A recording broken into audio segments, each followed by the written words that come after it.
for November 30th. If you'd all please rise and join me in saluting the flag.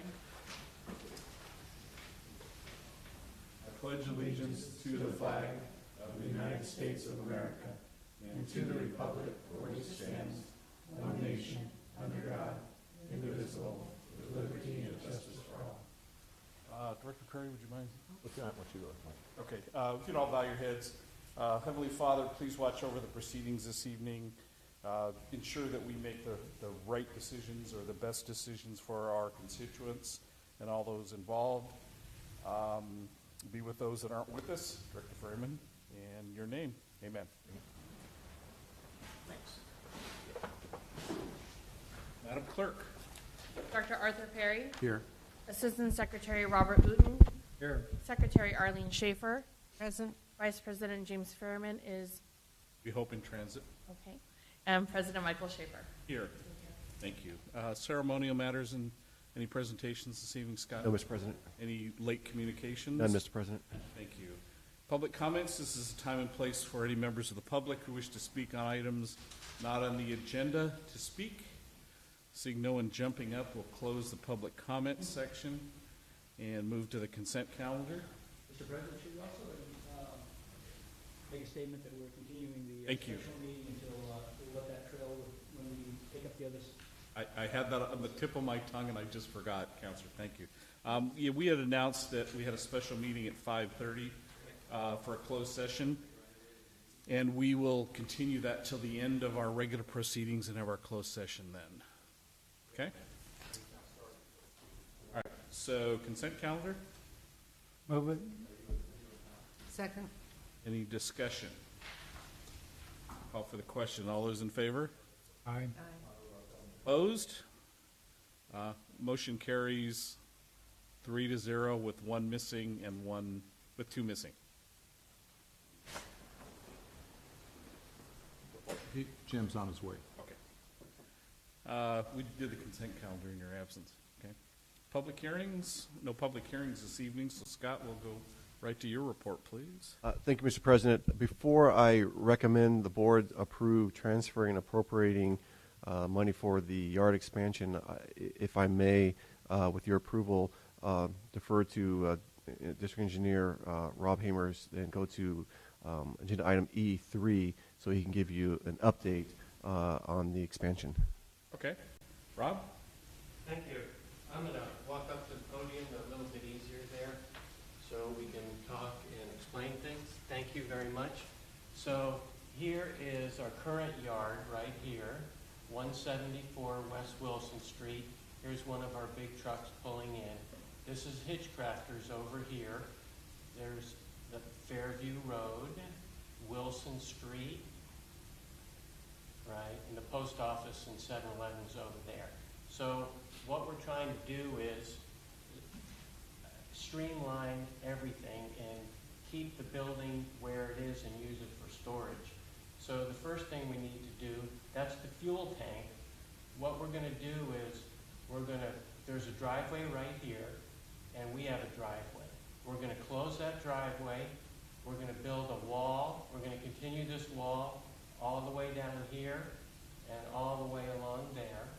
And we're going to put a rolling gate on Fairview Road so that we come in here. This is closed. We're going to move the fuel tank over here. We're going to move the parking lot light over here.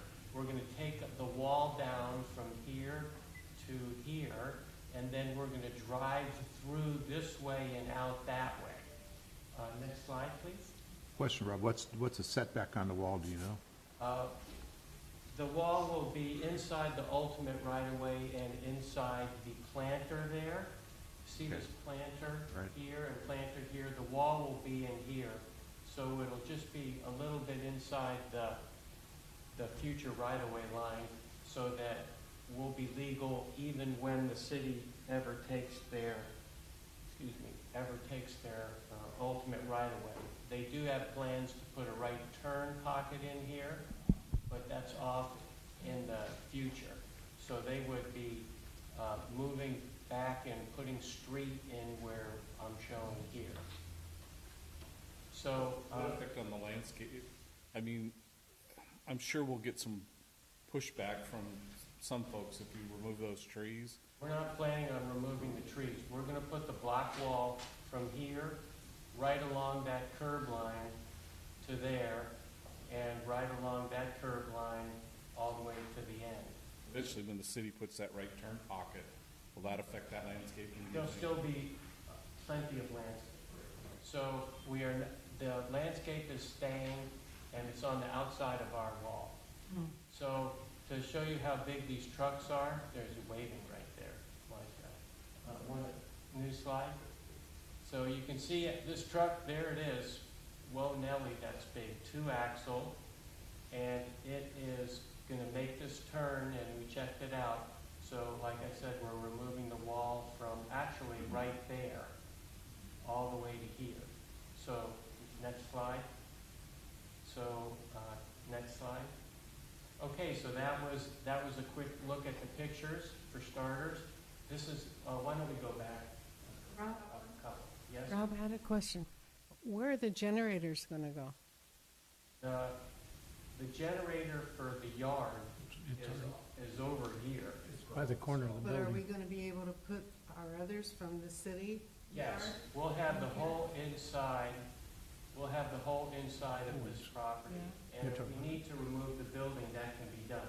This is more like a phase one Okay, improvement. okay, I'm just, Trying to secure the site,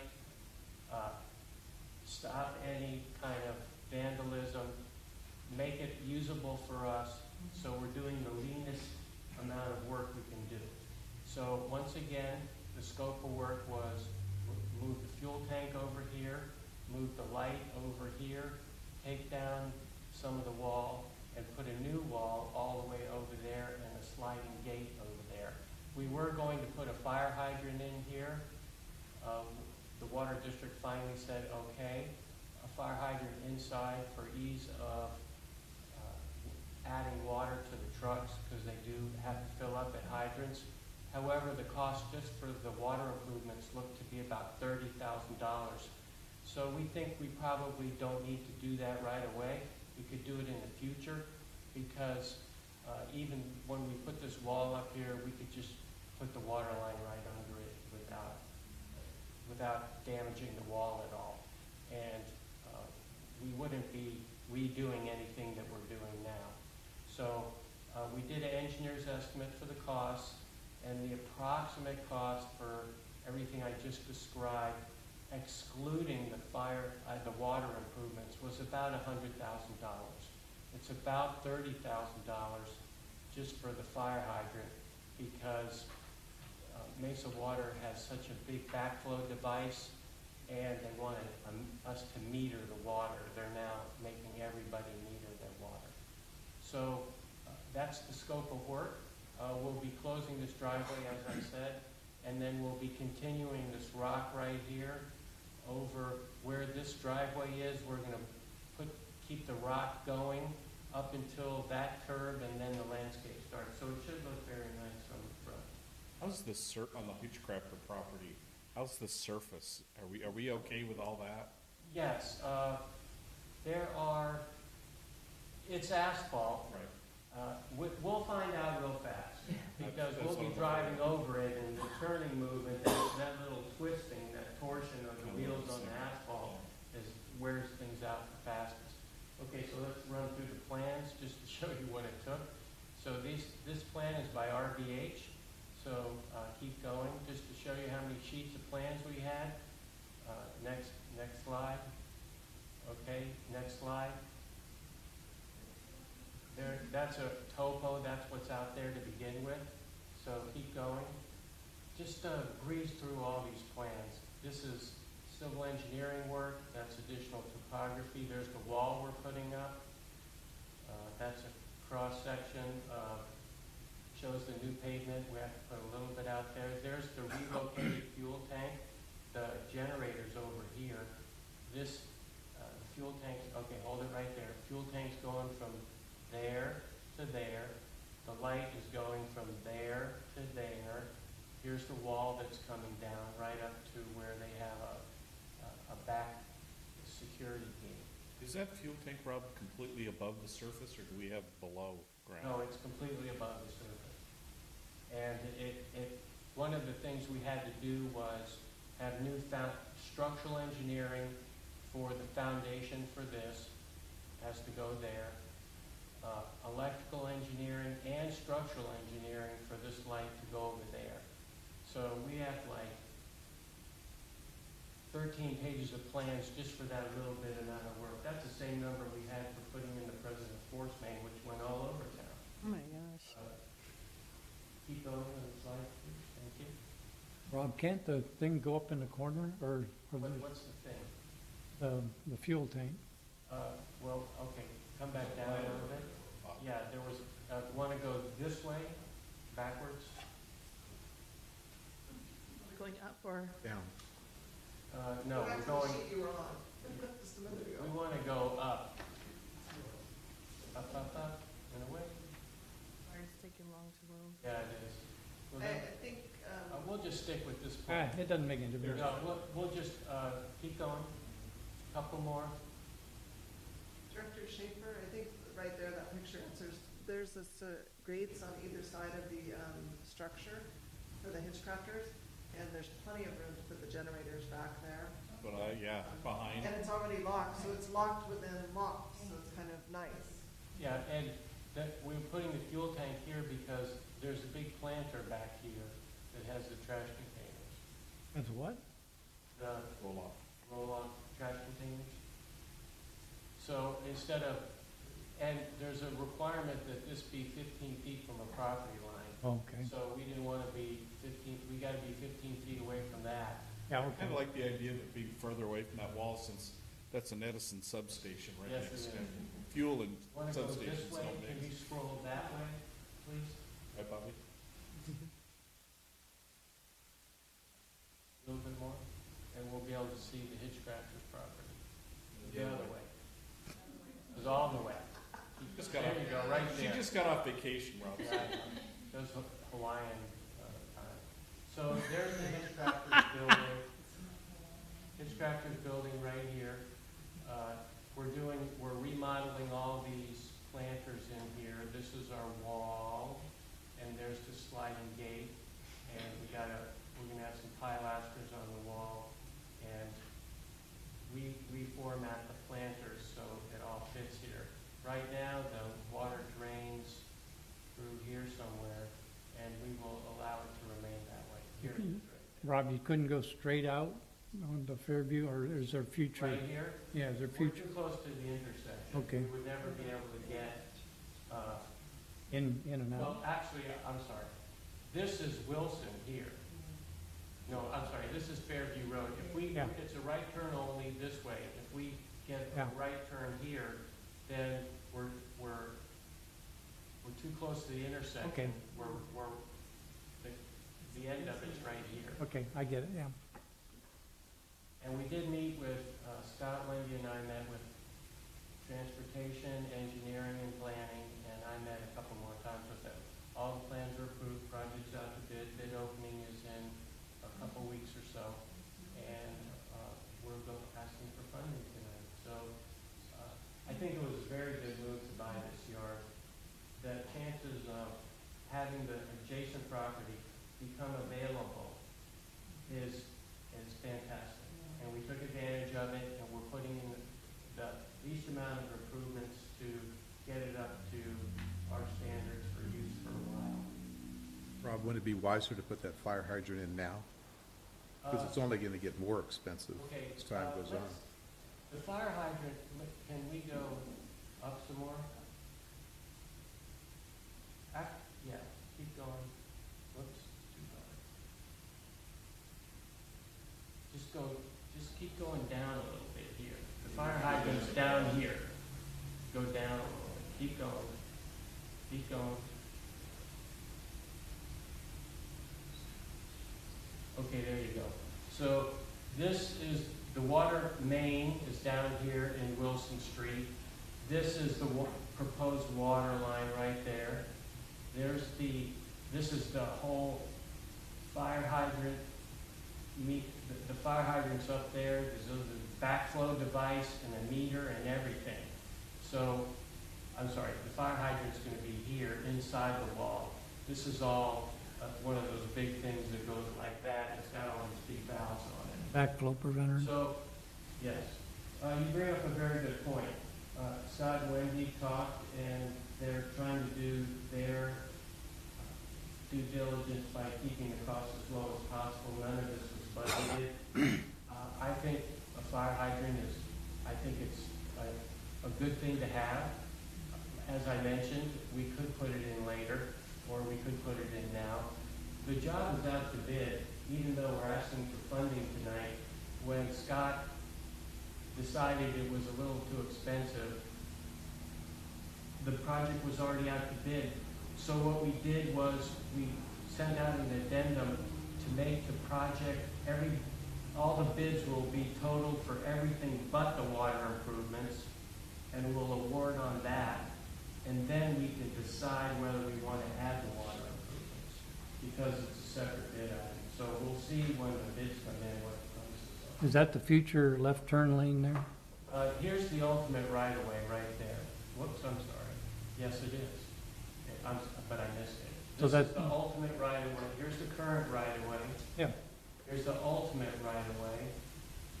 And it goes to here and then it goes up there.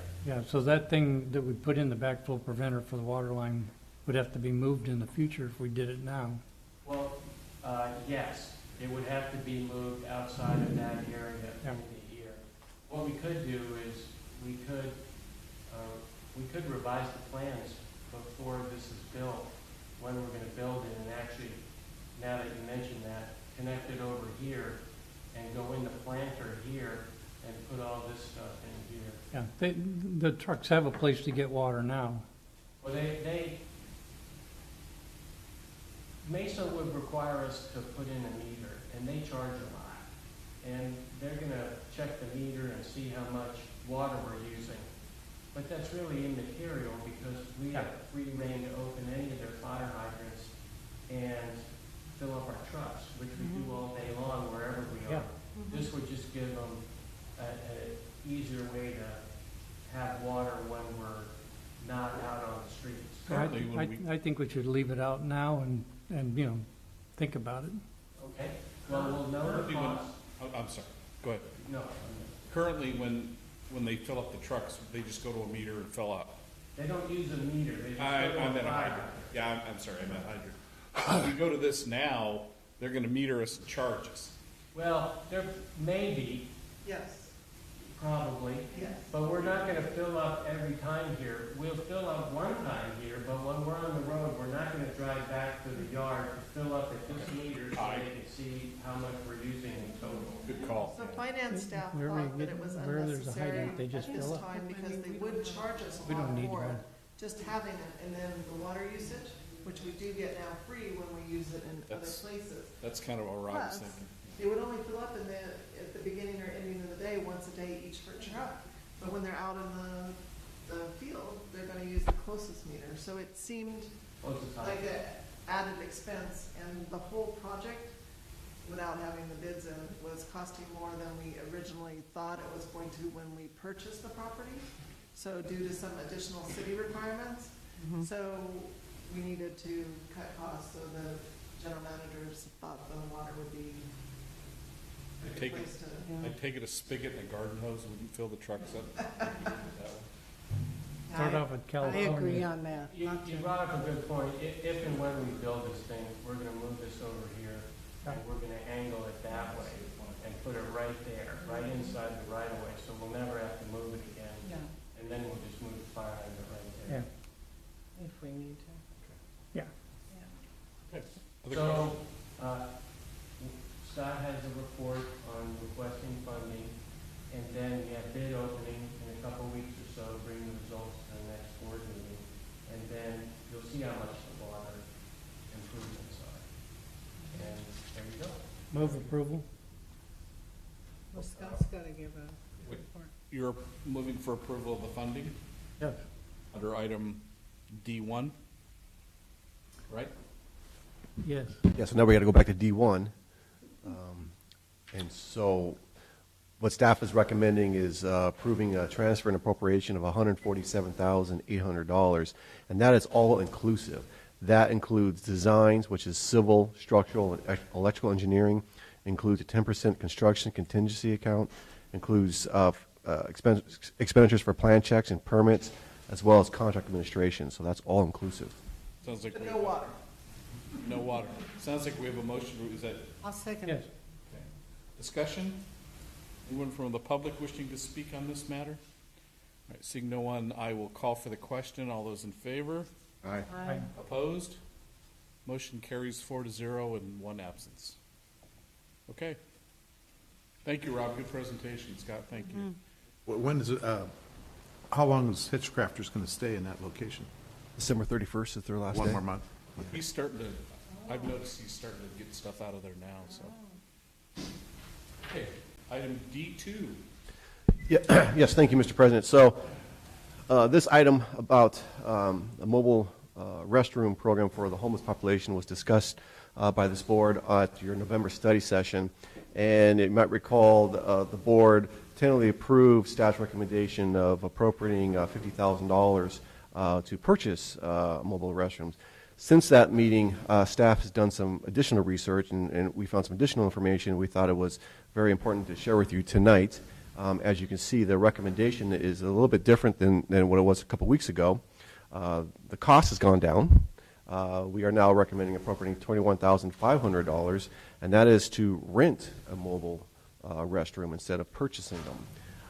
We did find the type of mobile restrooms we were looking at, they're not your typical porta potties that you'd find at a soccer game or a youth baseball event. These are units that have actual flushing toilets. They have running water in the sink. They have soap dispensers. They have a mirror. They have lights, which would be powered by solar. So, these are nice restrooms. And we found out that you can rent them. And for renting them for 6 months, I think we said in the staff report, it was just under $5,000 for 6 months.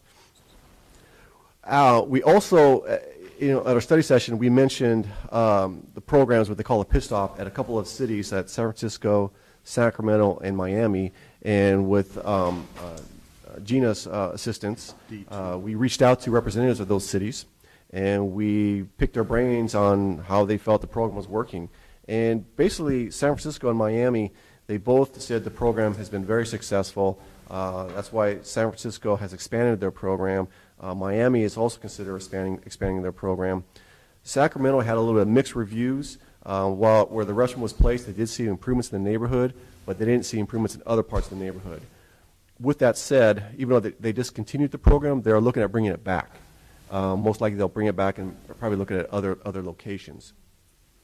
Also, the question was asked, do they have to be ADA compliant? And the question is yes, and the answer is yes, they do have to be ADA compliant. This is the one on the picture there. That's San Francisco's pit stop. So back in November, we showed the 2 units, the one in San Francisco's. After the pilot program, they went to the ADA type trailer. And if you scroll down a little bit further, there's one. Actually, the one in Denver has one too. This is what it looks like in Denver. And then the one in Sacramento was kind of similar too. So it was ADA compliant. That's why the recommendation is to do a pilot program for 6 months and gather some data, see how well it's being used. Also, maybe interviews the businesses, see if they're seeing improvements as well. And if we're seeing it's been successful, then we would our recommendation would purchase one of these ADA restrooms, which is around $35,000. The key to this program, as I mentioned 2 weeks ago, was the staffing. That's how this is what makes the program successful, is having someone there all the time, making sure the restrooms are being used, what they're intended for. And what we found when we contacted 3 cities, they're not city employees, these attendants. They're actually from nonprofit groups. They're the nonprofits that are hiring the staff attendants. And these are the nonprofits that have experience working with the homeless population. In San Francisco, they're actually hiring people that were once homeless. They're getting the people who want to actually give them jobs. So that's another opportunities to maybe hire the homeless people in Costa Mesa. So one suggestion is that The city has the Network for Homeless Solution that has a bunch of nonprofits on that committee. We can reach out to them to see if they're willing to staff this program if they receive funding from the city and from the district. Still haven't reached out and got those in, but that's something we can definitely discuss. So that's the information I have brought for you tonight. If you prove it tonight, then we will just hold that money, put it aside, hold it, and wait for the cities to make their decision on what they want to do on it. And it's just the city, the other Yes. school district and the water district have opted out. Yes, in the November study session, I did not hear back from Mesa Water, but after the study session, I did hear back from Mesa Water. They did discuss it at a committee level, and because they don't see a nexus for the water service in this, they don't believe they can fund it, so they are politely bowing out of it. And same with the school district. They don't believe they can use school resources for something like this, but they do support it, and I think Mesa Water even supports it too. They both support it, they just can't fund it. A couple of questions, if you don't mind, Scott. The ADA part of it, I understand. Are the restrooms gender neutral always? For the ADA part is, yeah, those No, are. I'm sorry. The ADA part of it's fine, but my question is, all of the stalls are gender neutral? Yes, yes. Okay. Yes. In each of the, I looked at the pictures and I guess I didn't see, but the wash facilities are actually in the restroom Correct. compartment. Yes. Correct? Correct. I've seen some where the wash facilities are outside. Yeah, well, that was, you might be referring to Portland Lou, maybe, that one? Possibly. That was one of the permanent ones that were on the outside, yes. So with the Yeah. attendance there, one of the things I've noticed, especially in a recent trip to San Francisco, we used the restroom at Fisherman's Wharf, and there were homeless people using the wash facilities for more than just the rest. They were essentially bathing in there. Sure. So will the attendants have that responsibility of making sure that, and I don't know how to do this, but monitoring how long someone's in Yeah, there? that's why, it's exactly right. That's what they're there in for. They're in there too long. They're going to say, hey, it's time to get out. It's used for other people. And also make it tidy and make it cleaned up and stuff. So, yeah, that's the reason they're there. All right, and the last question, out in front of that, that's a generator. So it looks like a generator to me. That yellow thing out in front of the hitch, the tow bar. Yeah. So they do require some electricity in there? That's the San Francisco one. Yeah, it looks like there was. That one especially looks like a generator out Yeah, front. it looks like it does have one. And so the attendant would be responsible for keeping that fueled and. Well, it'd hopefully be fuel enough for the whole day, so they don't, it wouldn't be their responsibility to fueling it up. We would refuel after the shift. And do they have to pay for parking when they're there, or is that free? Okay, I know Arlene, you had questions. I do. Out of curiosity, I know in the past, places that have had this, that they've had hours. In other words, from 6 in the morning to, Not on the one. say, whatever. Are we doing that too? No, the way I envision this is that if this is approved by the city and by us, then it really would be taken, the Network for Homeless Solution Committee would really set the standards of where they should be located, what the hours, because they're the ones out there every day. They know where all the homeless people are. Yes. So we'll let them, as a collaborative committee, a group, would decide where to put it and what the hours are. It's too bad we don't have, what's his name, Bill Nelson? Is that his Yes, name? I've got to remind him again to come to the next study he session. would be great because he's just very good at this. I noticed on the hours thing, just curious, on the Miami one, it says 7 days a week from 2 p.m. to 9 p.m. I don't know if you saw that, but. No, I didn't. Okay. Okay. And this is on wheels right now? Yes. So we'd be renting it, and we'd be doing like the 24,500 and splitting it with whoever is going to go in with us, Correct. which sounds like the Would be- city. Yeah, would be the city, and then hopefully the goal is to hopefully get other, if we're seeing is successful, maybe hopefully the businesses will kick in, or the nonprofits, or grants, the Sure. county's sitting on a lot of That's money. that the was county. my next question. So was hopefully, are we because gonna no one go- else is doing this in Orange County, and so if we can Okay. prove that this is successful, maybe the county can start pitching in some money. And grants, to me, would be the most likely thing to do. Correct. Yeah. Yeah. Okay. And does the city have it on the agenda yet, or? No, they haven't. There's some changes over in the city council. Councilman Stevens is trying to find the right time when they bring this back to the council. Okay, so in other words, we approve it tonight, and then we just wait Yes. to, Yeah, if it's okay, I'll reach out to Councilman Stevens and give him some more information, what I found and what the board approved, and we'll leave it up to him what he wants to do. well, there's a definite need for it, needless to say.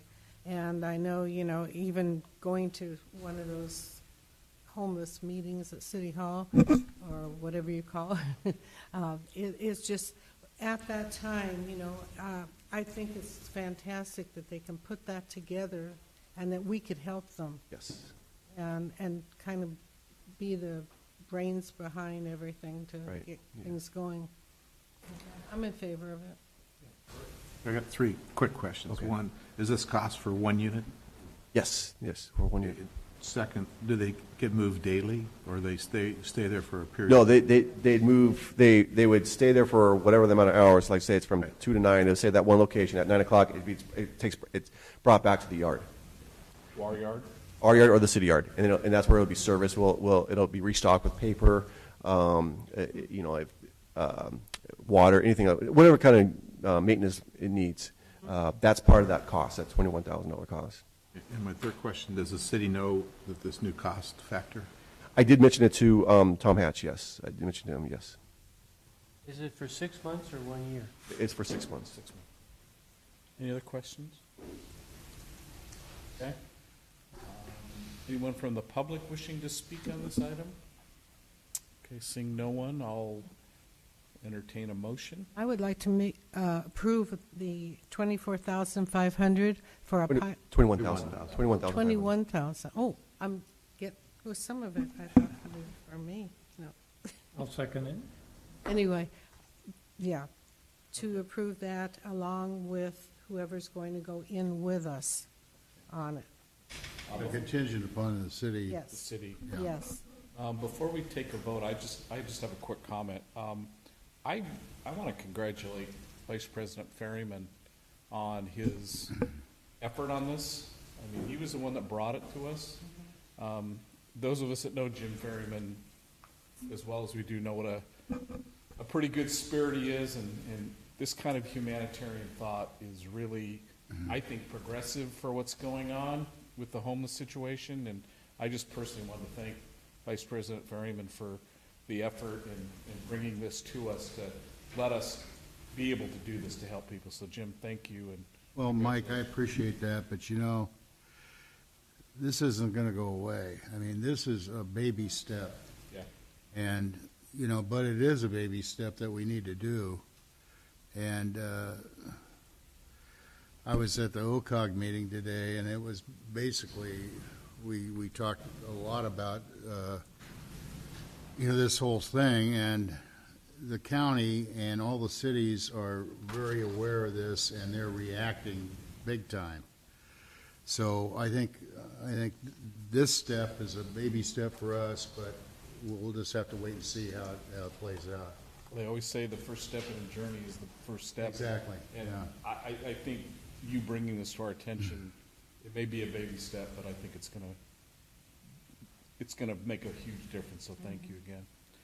All right, call for the question. All those in favor? Aye. Opposed? Motion carries 5-0. Scott, it's in your hands to work with the city and let us know how it goes. All right, very good. Thank you. Okay, engineers report. Anything else, Scott? None. All right, Rob, you have a couple other items under the engineers report? Yes, thank you, Mr. President, board members. On the CIP projects, just a quick update. President Force Main's coming along great. We're in the intersection of Hamilton and Placentia, which is the end of the project. So it's going very well. And we're in design on Canyon Pump Station and Canyon Force Main. So we've done a lot of work, and everything's working out well. Secondly, item 2, conflict of interest report for 148 East 22nd Street. This is actually a continuation of an earlier project that's on file at 131 Virginia Way. They're both part of the St. Mary Armenian Church at 22nd Street and Eldon near Newport. And it's just further expansion or refurbishment of their church and school. So that's, I'm advising the board of such. Very good. Any questions for Rob? Anybody? Okay. Good. Thank you. Mark, treasurer's report? No items this evening. Sir, counselor, anything from the, before we go to closed session? See you later in closed session. I'll save it for then. Okay. Local meetings. Jim, sanitary district? There was nothing really very significant, Bob. I mean, They moved through it like they were ready to go. yeah, it was a quick one, so, I don't know of anything really significant to report, but unless you do.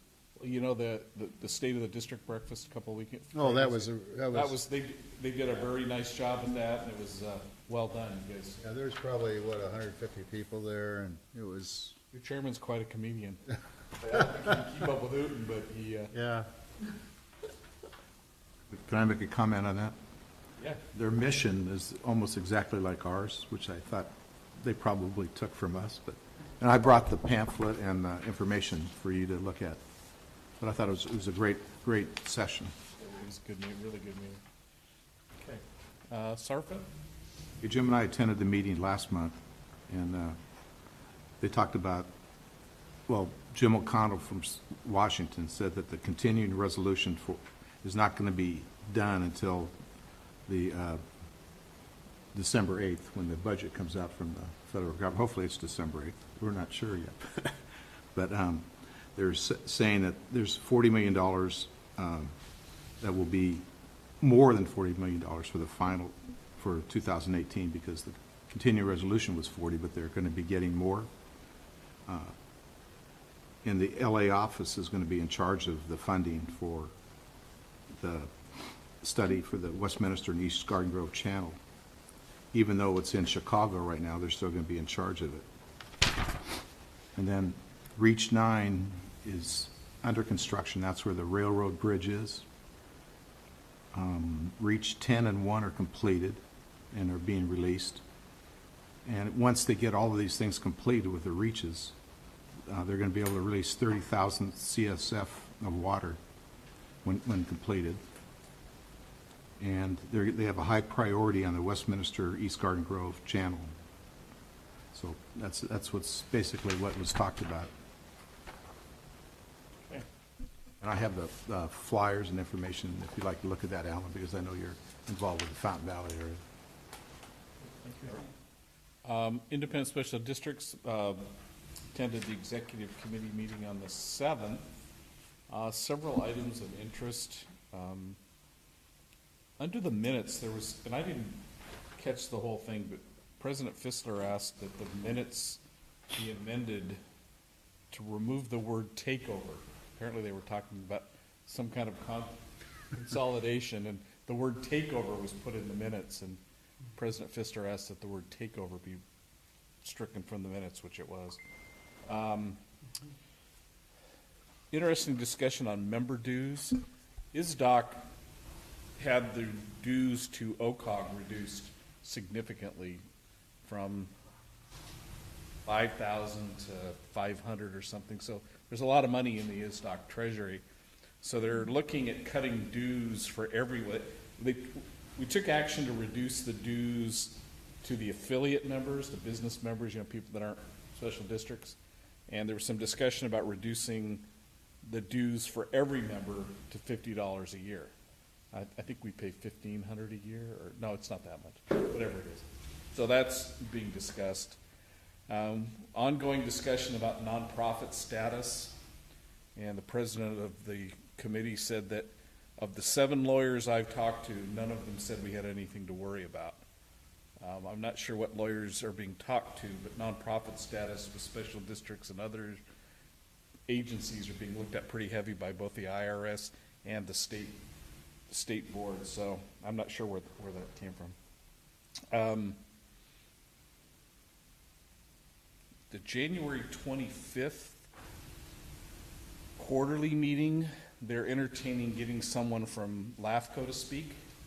And the subjects would be how much power does LAFCO have and what is the purpose of LAFCO? So that'll be interesting to see if, I assume it would be Carolyn Emery that would come to speak, but. What date is that? January 25th, scheduled next quarterly meeting. 11:30? Yes, sir. Or earlier. What day of the week is that, do you know? Thursday. Okay. Melanie, do you have anything else? You were there. Nothing else? Okay. Arlene, anything else on his doc? Let's see, on his doc, no. That was pretty much it. You're up for CSDA? Okay. On CSDA, I sit on the, actually a director of the CSDA for the Southern Division, which represents 6 counties in the Southern Division. And so we had a legislation tour in Orange County, and at that we went to, you know, when you get together, you never get to see anybody's districts or what they're like or anything. So this time we went around to the groundwater replenishment, which a lot of us have done anyway. But we did a tour of that, and then after that we did the cemetery, which a lot of us didn't even know where it was, and it's very interesting to go through and see the district offices there. Is that the one in El Toro? Or Yes. Lakeport? Yeah. Yeah. Louis Antornsberry. Never knew that before. And then the Orange County Vector Control, which is about 9 acres that I didn't even know, and all that they have and what they go through. So we did that, and it was great for the legislators or the legislative representatives because they had never known special districts. That's why we're doing it, to try to educate them for special districts and a better understanding. And then on CSDA, as a board member, we had a board meeting, and at that meeting, I am now I'm Professional Development Committee Chair of that, and then I sit on legislation now, and then also the 11th, I'm going up to these. I'm just going to do a turnaround for the executive board because it'll be my last time that I'll have to do on the executive board. And after that, then I'll just be on the board as CSDA. That's it. Very good. Other meetings? Mark? No meetings, but we didn't have anybody speak public comments, but Jim was here. I didn't know if he had a comment. When you get to that. Okay. Well, I had asked for a call. You didn't have any public. He wasn't here then. Beginning? He wasn't there at the beginning. All right. SDRMA, nothing to report from SDR. We had our board meeting in early November, but it was really more tidying things up and recognizing Merle Clift, who is retiring from the board. Merle's I've known Merle for close to 40 years, and yeah, he was a former State Farm guy too, and we gave him a nice send-off. And we have our newest board member is Tim Unruh from the Bakersfield or some cemetery district up there. So, but nothing really significant to report to you. Waco, you want to give a report on Waco? Do you remember going to Waco this last month? I You were there just too. started. They introduced the new general manager for the National Water Research Institute. Kevin. And, he basically gave an overview of what the agency is responsible for. A lot of research. It was actually started, Joan Irvine Smith donated a ton of money because water is so important to farmers. And that was probably 7 or 8 years ago. They're still giving $50,000 a year. And so he gave an overview of what his plans are for the agency, which is probably what his interview consisted of, and an overview of the agency. And I thought it was fascinating. And Waco puts I think Waco posts each of those meetings. So if you're interested in finding out about the National Water Research Institute, you can go on the Waco website. You have to go on the MODOC MODOC website to get to Waco and then, I'm the chairman Yeah. of that organization, and Kevin Hardy has really been a great leader for us so sound like he far. knows what he's And doing. he's done a heck of a job, and everybody's very thrilled with him. Yeah, a good selection. Okay, any other meetings to report on? Okay. Do we want to do let's do oral communications and director comments. I'll start. Mrs. Davis, am I correct in assuming this is your last official public meeting? Board meeting? Maybe. Okay. But if it is, No, I think I have the December meeting, then Okay. maybe the January one. so then I won't give all the accolades until December, and maybe January? Yeah, we don't want to draw this meeting. Okay. Bob? I'd like to close the meeting in Brad Long's memory. Yeah, we will adjourn the meeting when we do adjourn it in memory of Brad Long. That's That's unbelievable. yeah, it was. I talked to Brad 2 days before he passed away, and as usual, we talked about restaurants to go to. Brad and I shared an interest in eating. Good guy. City, Might not be He good was for a you. friend. He was a friend to everybody in the city. I mean, tremendous guy. it's just such a loss. Pretty tragic. Okay, then we're going to adjourn to closed session. Mike, do we want to have, Jim, can we ask Jim? Oh. Did you have any comments, Jim? Okay, Thank you. okay, sorry. Oh, no, I'm sorry. I didn't remember what I had for breakfast, and I couldn't remember what I had. We are now going to adjourn to closed session for 2 items. Two items, and then we're gonna, and when you're done reading that one, we'll open the closed session for the special meeting, and we'll adjourn with all 3. Okay, so let me get through this and then you'll guide me. All right, so we're gonna adjourn to closed session for conference with legal counsel on existing litigation, government code 54956.9 D1, Costa Mesa Sanitary District versus Mesa Water District. I'm not sure what OCSC means. Number 30, 2017 00923 CUPT CJC. Costa Mesa Sanitary District versus Santa Ana Regional Water Quality Control Board, Court of Appeal of California 4th Appellate District, Division 3, number GO 55278. And then, Mr. President, we would like to, convene a special meeting? Board of Directors meeting back to open session for both the general meeting and the special meeting, and there's nothing to report, no action taken in either of the closed session for both the general meeting or the special meeting. Okay? And with that, we will adjourn in memory of Brad Long from the city of Costa Mesa.